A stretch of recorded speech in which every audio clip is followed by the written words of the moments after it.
Hello everyone, my name is Wenyang Liu. I'm from Nanyang Technology University. This paper focuses on how to restore the Bitstream-Corrupted JPEG images. The figure shows what kind of error pattern is considered in our paper and how we deal with this problem. To the best of our knowledge, this is the first work to restore corrupted JPEG images which contain severe bit error in their encrypted bitstream.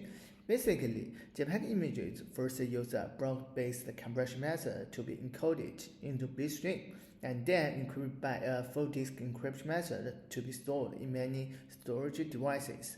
Once bit error occurs in the encrypted bitstream, the error accumulation after decryption and decoding will be more severe. To address this problem, we propose a robust JPEG decoder followed by a two-stage framework.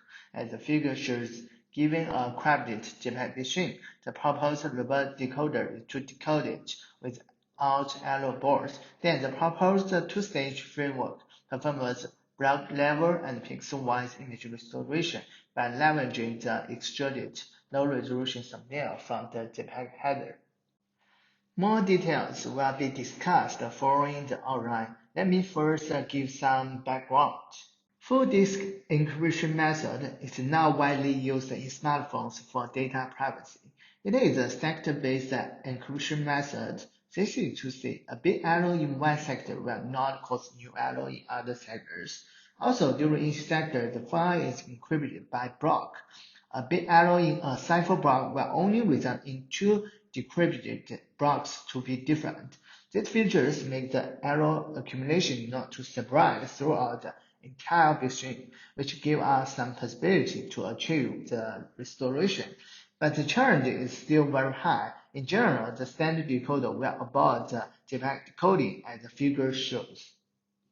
There are two major challenges. The first is that the standard JPEG decoder may abort image decoding for the corrupted bitstream. The second is that bit error brings severe color casts and block shifts on the decoded images, even in our proposed robust JPEG decoder, as the figure shows. To deal with these challenges, we first proposed a robust JPEG decoder. We found two potential decoding errors causing error abort. So in our decoder, we will record the bit address K during each MCU decoding. Once the decoding error is detected, the mechanism will restart the MCU decoding at the address K+1 until it can produce an MCU without causing a decoding error. Due to the self-synchronization property of JPEG files, bit errors only cause several decoded blocks to be different. As the figure shows, the first three bits only cause the first decoded blocks to be different, but it causes two other problems. The first is DC error propagation, the other is block shifting. DC error propagation means the DC values of the rest decoded blocks is changed of the running decoded block, and block shifting means the rest decoded blocks are misplaced of the running decoded block. To further solve this problem, we propose a two-stage framework for the restoration. The idea in SCA stage is straightforward. If we know exactly how much the DC and block shift, we can simply compensate for the shift. So SCA is to explicitly estimate the color and block offset to achieve compensation. And of course, SCA cannot be 100% accurate. Therefore, GCA is further to restore the color and block shift under the guidance of the thumbnails. Now let's see the SCA stage. As we mentioned, bit errors only cause several decoded blocks to be different, and we call this block as a self-synchronization error. We found DC error propagation causes the rest blocks having the same DC shift after the self-synchronization error, and we call this block having the same DC shift and hence having smooth image content as a segment. In SCA stage, our target is to estimate the color and the block shift for each segment. To achieve this target, we first need to detect each segment. This is to say for segment K and K+1, we need to find the segment point with coordinates H and V. This is achieved by using pixel similarity matrix ED and CED. The higher of the pixel similarity makes out a great difference between segments X. For horizontal coordinate H, it can be calculated by ED, and for vertical coordinate V, it can be calculated by CED. After each segment is founded, each segment will subject its mean value to make most of pixels centered at 0, and then we use the click function to remove some excess pixel values that greatly stretch the original pixel range of 0 to 255, and then we use the normalization method to make all pixel values are during 0 to 255. For more details, you can refer to our papers. As for block shifting of each segment, we try to directly complement each block row rather than segment. Each time the block row shifts one block left or right, we calculate the ED, and the ED will get the minimum value after the block rows are correctly placed.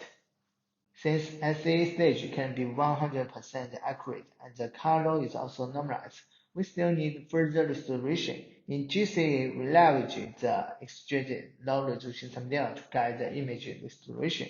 There are two networks employed in GCA. Pixel-to-pixel network is adopted from the previous work, which used the bicubical upside bolt thumbnail to achieve coarse image restoration, and the coarse output is then sent to the pyramid fusion network to refine the thumbnail step by step, and the network training follows the same alternative iteration scheme from the previous work EPDN.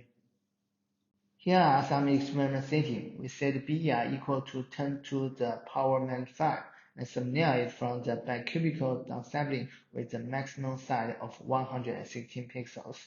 We test our method in AFHQ and CDHQ and CT scale datasets. Here are experiment results. We show results in different stages. It shows that our reverse JPEG decoder with SAA and GCA stage achieves the best results.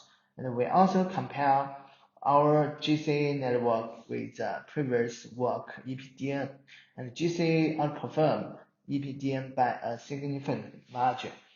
We also average our proposed components in SAA and GCA stage, and the results are shown in the table, which demonstrates the effectiveness of our proposed components.